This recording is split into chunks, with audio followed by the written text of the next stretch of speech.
どうもこんにちは。今回はスタンディングデスクについて話します。で、周りからも結構スタンディングデスクのこと聞かれることも多くて、多分時期的にホームオフィスの環境を整えようとしてる人が多いからだと思うんですけど、せっかくなんで動画にしてしまおうと思いました。メリットもデメリットも正直に話していくっていうのはもちろんなんですけど、自分がなんで買ったのか、それからどんなものを使ってるのか、どういう使い方してるのかとか、手動式とか電動式どっちがいいかとか、配線管理の工夫とか、配線の隠し方どうしてるかとか、そんなんも話していきます。とりあえず先に結論だけ言っとくんですけど、毎日デスクワークする人は絶対今すぐ買った方がいいです。それでは早速やっていきます。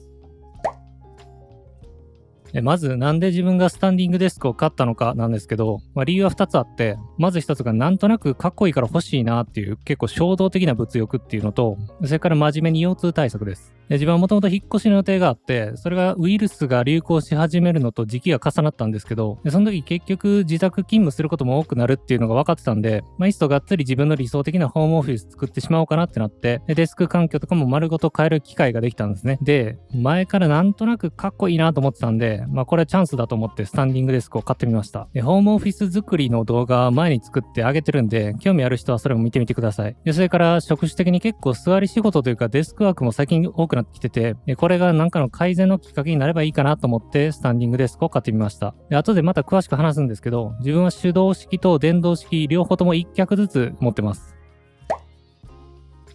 で、自分が使ってるスタンディングデスクの話なんですけども、フレキシスポットっていうブランドの EG1 っていう天板が別売りになってる電動式のスタンディングデスクです。価格が25,000円ぐらいです。下の概要欄に一応リンク貼っておきます。耐荷重が70キロあって、足がこんな感じで結構ごついんで安定感はあります。不注意でこの足をガンって蹴っちゃうとめっちゃくちゃ痛いんで気をつけてください。足の裏にくるくる回すアジャスターがこんな感じでついてるんで、なんかマットとかカーペットとかを片方の足だけが踏むように配置したとしてもガタつかないようにできます。で、高さは71センチから121センチまで伸び縮みしてくれて、大概どんな身長の人にもマッチするはずです。で、天板はプラス5,000円ぐらい出せばセットでついてくるものもあるんですけど、天板が別にどんなんでもいいやって人はそっちでもいいと思います。一応別で天板を自分の好きなやつ用意する方はサイズだけちょっと注意が必要です。幅は1メーターから 1.6 メーターまでで、奥行きは50センチから80センチまでの天板に対応してます。自分は前使ってたデスクから天板だけ剥がして持ってきて使ってます。サイズがちょうど太陽限界の 1.6 メーターぐらいの天板なんですけど、天板の真ん中ぐらいに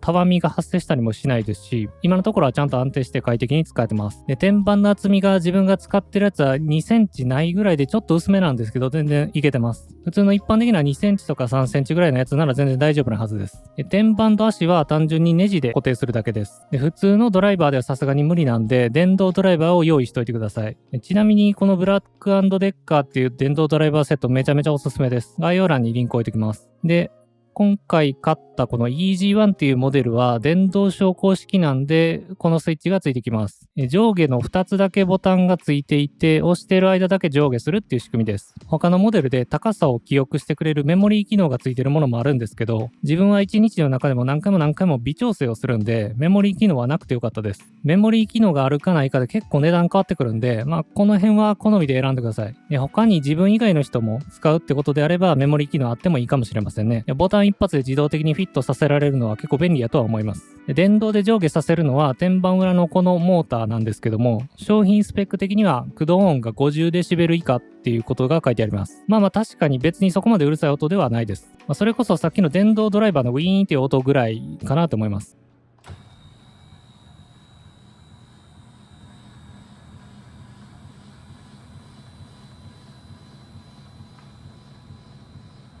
で、なんで自分がこのフレキシスポットを選んだかっていう話なんですけど、スタンディングデスクって例えばニトリとか IKEA にもあるんですけど、フレキシスポットって YouTuber とかを見てみると、買って使って動画にしてくれてるような先人たちがめちゃくちゃ多かったんで、それも結構安心材料になって買ったって感じです。で、値段も25,000円ぐらいなら結構安い方なんですよ。で、しかもめちゃくちゃ頑丈で長く使えそうな感じはするんで、これにして実際良かったなと思ってます。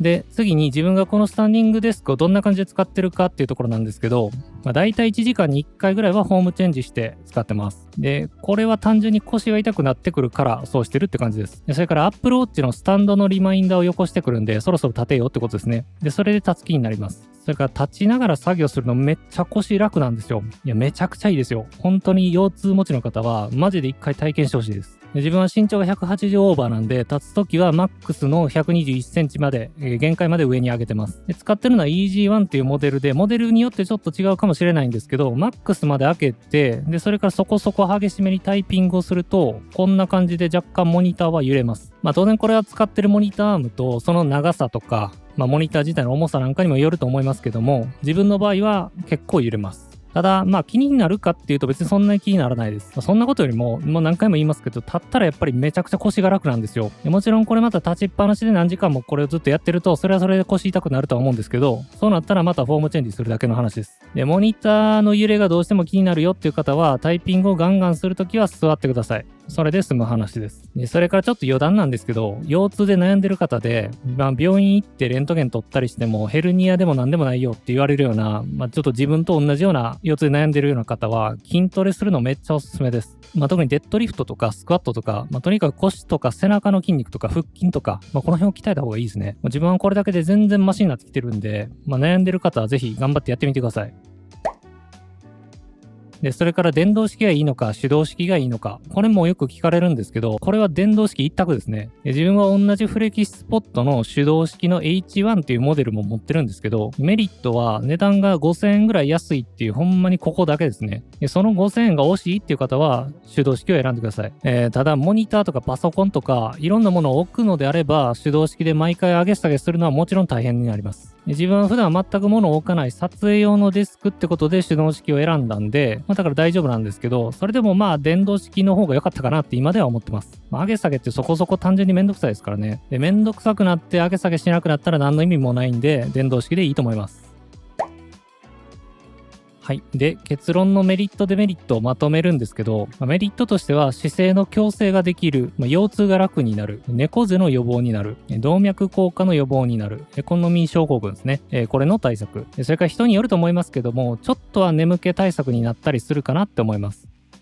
で、それからデメリット。これはもう誇張なしでデメリットないですね。強いて言うなら、ちょっと値段が高いです。品質も悪くないですし、コスパはいい方のスタンディングデスクだとは思うんですけど、それでもデスクでいきなり25,000って言われると、それまでとりあえずの間に合わせのデスクを使ってた人とかからするとちょっと高いって感じるかもしれません。でも動画の冒頭でも言ったんですけど、デスクワークする人とか、それなりに長い時間デスクを使う人はもう買った方がいいですよ。いつまでも姿勢が悪くて、腰悪くして、猫背になってって、目も悪くなって、それって良くないんで、健康のためにもできる限り早く切り替えることをお勧めします。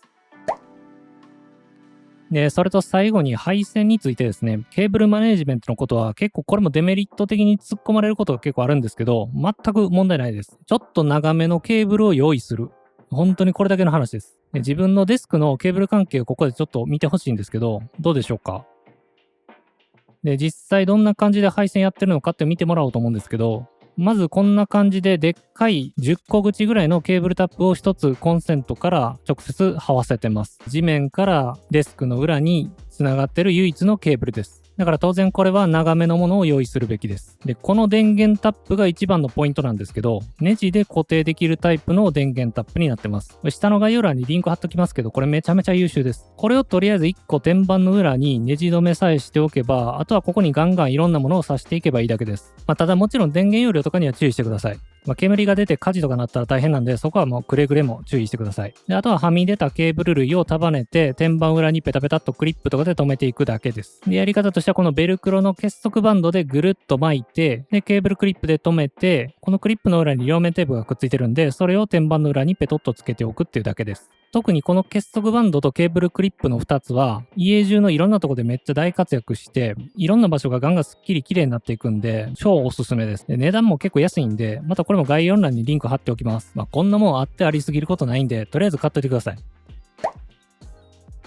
はい。そんな感じで、さらさらっとスタンディングデスクについて話してみました。スタンディングデスクは、買ったものの実際めんどくさくて上げ下げしないんじゃないかとか、心配される方も結構多いと思うんですけど、全然大丈夫ですよ。買ったらね、それしますよ。何万円と払うわけですから。そんな感じですね。で、今回の動画が参考になればぜひ高評価とチャンネル登録をしといてください。実際にこのデスクを組み立てた時の動画もあるんで、よかったらそっちも見てやってください。また今度デスク周りのアイテムとかの紹介をデスクツアーって形で動画としてやろうかなとも思ったり、キーボードの紹介とかレビューとかもやっていくんで、チャンネル登録と通知設定ってやつもぜひしといてください。それではご視聴ありがとうございました。さよなら。